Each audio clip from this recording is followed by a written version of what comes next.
Alumni Smaga Makassar 80-an bakal bernostalgia, rayakan milad dengan bazar dan jalan santai.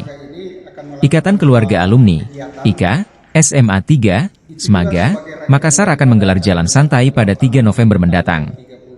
Jalan santai ini dilaksanakan dalam rangka milad ke-8 IKA Smaga Makassar tahun 80-an dengan mengusung tema, Sehari di Sekolah Menapak Jalan Kenangan. Jalan santai ini akan melintasi rute jalan-jalan kenangan. Dimulai dari Jalan Baji Areng, Jalan Pemuda, Jalan Baji ATK, Jalan Baji Minasa, Jalan Nuri, Jalan Hati Murni, Jalan Cendrawasih, dan finish di SMAN 3 Makassar. Ketua Panitia, Habas Rizain menyampaikan, kegiatan ini merupakan ajang silaturahmi sesama alumni. Kenapa ada tanggal 8? Karena setelah acara penutupan kami dari alumni ini akan melakukan camp sampai esok harinya di hari Minggu. Di Akarena, di tempat yang sama di Akarena. Apakah ada sesuatu yang spesial di reuni ini yang berbeda dengan reuni-reuni dari sekolah lainnya mungkin?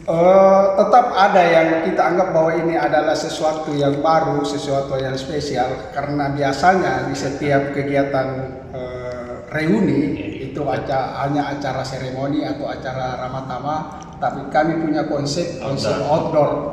Bahkan terkesan bahwa kita full outdoor, bahkan acara seremoni itu sendiri kita adakan di luar gedung, di luar camping begitu ya? Iya. Kalau artis ya mungkin ada artis yang dilibatkan atau? Kalau artis, ya kami sementara melobi, mudah-mudahan dapat, tapi itu pun cuma artis dasar. Masih rahasia ya, masih rahasia. Kita belum tahu siapa artisnya yang akan kami sampaikan sebagai pemanis dalam acara kami. Oke, terima kasih. Terima kasih. Download Tribun X sekarang, menghadirkan lokal menjadi Indonesia.